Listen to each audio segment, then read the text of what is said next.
Un monde à bout de souffle. Quelque chose tremble. Mais ce n'est pas une explosion. C'est plus sourd, plus ancien. Comme un écho venu du fond de l'histoire. Une rumeur qui s'infiltre dans les couloirs silencieux du pouvoir. La Corée du Nord aurait proposé l'arme nucléaire à l'Iran. Pas un communiqué officiel, pas une déclaration publique, juste une phrase, un soupçon, un mot glissé dans le chaos d'un monde déjà à genoux. Les cartes frémissent, sur les tables des généraux, des pions bougent en secret. Mais ce ne sont pas des jeux, ce sont des vies, des peuples, des destins. L'Iran, encerclé depuis des décennies, isolé par des sanctions, brisé mais debout. La Corée du Nord, enfermée dans sa solitude nucléaire, rejetée par l'ordre mondial mais invaincue. Et voici que deux blessures se tendent la main, deux douleurs se reconnaissent, deux solitudes forgent une alliance.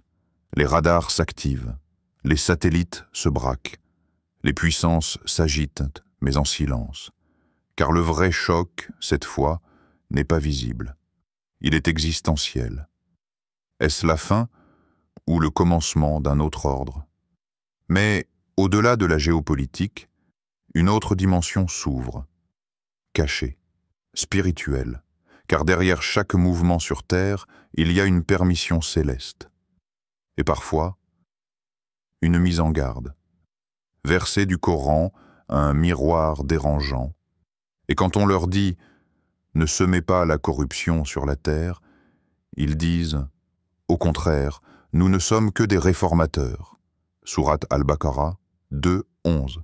Oui, chaque siècle a ses réformateurs, ceux qui prétendent sauver le monde avec plus d'armes, plus de contrôle, plus de peur. Mais Allah, lui, voit ce qui se cache derrière les masques. Il entend les intentions avant les paroles. Il lit les cœurs, pas les discours. Le climat s'effondre, les océans montent, les forêts brûlent, les familles s'effondrent sous le poids de la solitude, de la faim, de l'angoisse. Et pourtant, les puissants cherchent encore des armes, encore des missiles, comme si cela allait remplir les cœurs vides. Et toi, là, qui écoutes, as-tu remarqué? Nous vivons une époque où les bombes ont plus de valeur que les prières, où les cris des enfants valent moins que les ordres des marchés. Mais tout cela, Allah l'a prédit. Un monde qui court à sa propre perte. Regarde bien. Le monde n'explose pas d'un coup. Il s'éteint lentement, un souffle après l'autre. C'est une corrosion invisible, une érosion du sens. Les valeurs s'effacent, les vérités deviennent floues, et dans cette brume, les fausses promesses brillent comme des étoiles mortes. La paix, aujourd'hui, est un mot vidé de sa lumière.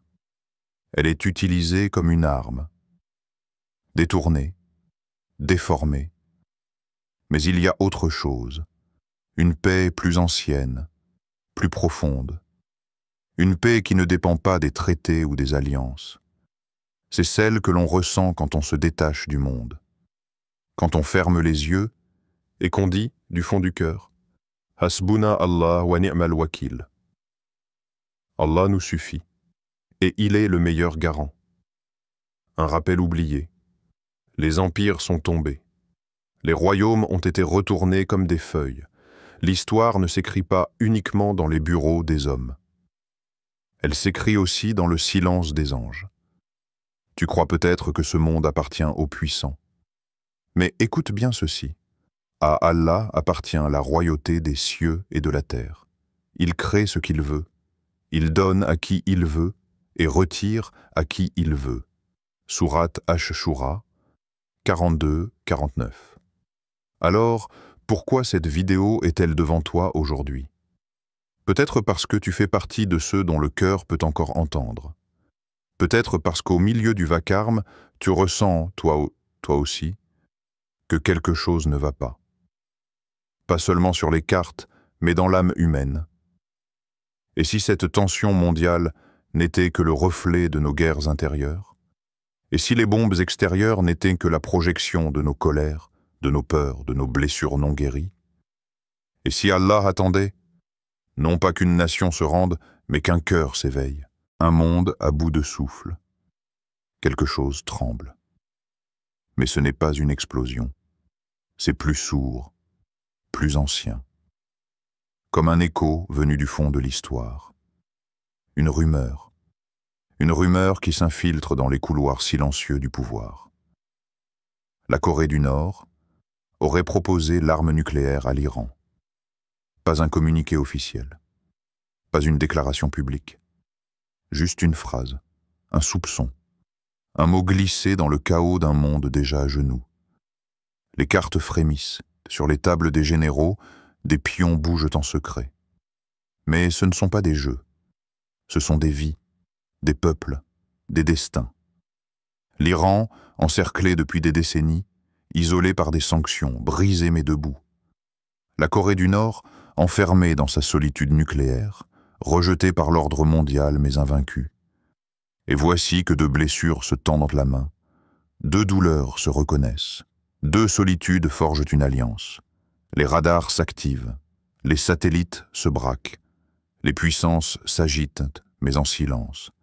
Car le vrai choc, cette fois, n'est pas visible. Il est existentiel. Est-ce la fin ou le commencement d'un autre ordre? Mais, au-delà de la géopolitique, une autre dimension s'ouvre, cachée, spirituelle, car derrière chaque mouvement sur Terre, il y a une permission céleste. Et parfois, une mise en garde. Verset du Coran, un miroir dérangeant. Et quand on leur dit « Ne semez pas la corruption sur la terre », ils disent « Au contraire, nous ne sommes que des réformateurs ». Sourate Al-Baqarah 2, 11. Oui, chaque siècle a ses réformateurs, ceux qui prétendent sauver le monde avec plus d'armes, plus de contrôle, plus de peur. Mais Allah, lui, voit ce qui se cache derrière les masques. Il entend les intentions avant les paroles. Il lit les cœurs, pas les discours. Le climat s'effondre, les océans montent, les forêts brûlent, les familles s'effondrent sous le poids de la solitude, de la faim, de l'angoisse. Et pourtant, les puissants cherchent encore des armes, encore des missiles, comme si cela allait remplir les cœurs vides.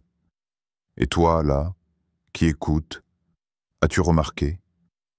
Nous vivons une époque où les bombes ont plus de valeur que les prières, où les cris des enfants valent moins que les ordres des marchés.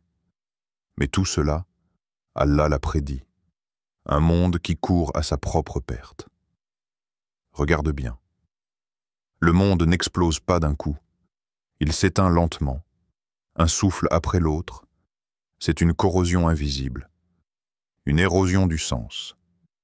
Les valeurs s'effacent, les vérités deviennent floues, et dans cette brume, les fausses promesses brillent comme des étoiles mortes. La paix, aujourd'hui, est un mot vidé de sa lumière. Elle est utilisée comme une arme, détournée, déformée. Mais il y a autre chose, une paix plus ancienne, plus profonde, une paix qui ne dépend pas des traités ou des alliances. C'est celle que l'on ressent quand on se détache du monde, quand on ferme les yeux et qu'on dit du fond du cœur « Hasbuna Allah wa ni'mal wakil ». Allah nous suffit, et il est le meilleur garant. Un rappel oublié. Les empires sont tombés. Les royaumes ont été retournés comme des feuilles. L'histoire ne s'écrit pas uniquement dans les bureaux des hommes. Elle s'écrit aussi dans le silence des anges. Tu crois peut-être que ce monde appartient aux puissants. Mais écoute bien ceci. À Allah appartient la royauté des cieux et de la terre. Il crée ce qu'il veut. Il donne à qui il veut et retire à qui il veut. Sourate Ash-Shura 42-49. Alors, pourquoi cette vidéo est-elle devant toi aujourd'hui? Peut-être parce que tu fais partie de ceux dont le cœur peut encore entendre. Peut-être parce qu'au milieu du vacarme, tu ressens, toi aussi, que quelque chose ne va pas. Pas seulement sur les cartes, mais dans l'âme humaine. Et si cette tension mondiale n'était que le reflet de nos guerres intérieures? Et si les bombes extérieures n'étaient que la projection de nos colères, de nos peurs, de nos blessures non guéries? Et si Allah attendait, non pas qu'une nation se rende, mais qu'un cœur s'éveille? Mais dans ce chaos intérieur, une autre voix tente de parler.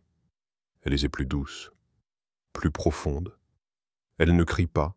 Elle dit simplement « Tu peux, mais dois-tu » La tentation est immense. Quand un homme est humilié, il veut regagner sa dignité. Quand un pays est opprimé, il veut retrouver son nom, son autorité, sa souveraineté. Mais est-ce en frappant qu'on se guérit? Est-ce en écrasant qu'on s'élève? Est-ce que la puissance répare l'âme? Ou ne fait-elle qu'enfouir la douleur plus profondément, sous une nouvelle couche de haine? Histoire inspirante. L'exemple lumineux du prophète. À la Mecque, le messager d'Allah fut insulté, frappé, mis en quarantaine, ses compagnons torturés, ses proches persécutés. Et pourtant, il n'a jamais levé la main. Jamais. Il aurait pu. Il avait le soutien d'anges. Il avait la vérité. Il avait l'amour d'Allah. Mais il a choisi la patience. Parce que la paix ne se gagne pas par les armes. Elle se mérite par la maîtrise de soi. Et quand il est arrivé à Médine, fort, écouté, soutenu, il aurait pu punir, détruire, se venger. Mais il a choisi, encore, la paix, le traité de Hudaybiya. Un accord humiliant sur le papier, mais glorieux dans le ciel. Ce traité, qui semblait un recul, fut en réalité une ouverture. Et ceux qui refusaient d'entendre sa parole sont devenus ses frères. Versé, la bonne action et la mauvaise ne sont pas pareilles. Repousse le mal par ce qui est meilleur, et voilà que celui avec qui tu avais une inimitié devient comme un ami chaleureux. Sourate Fussilat 41-34. Ces mots sont comme de l'eau sur le feu. Mais pour les comprendre, il faut un cœur éveillé. Pas un cœur en colère. Un cœur qui cherche la lumière, pas le choc. Écoute bien cette voix. Elle ne te dit pas de devenir faible. Elle ne te dit pas d'abandonner ta dignité. Elle te dit, tu peux te relever sans détruire. Tu peux guérir sans écraser. Car parfois, répondre avec sagesse est l'acte le plus révolutionnaire. Dans un monde où tout le monde crie, celui qui chuchote avec clarté devient rare et précieux.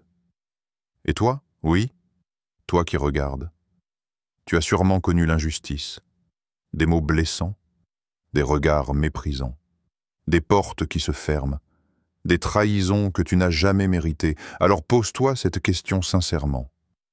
As-tu déjà essayé de répondre par la sagesse, au lieu de la colère?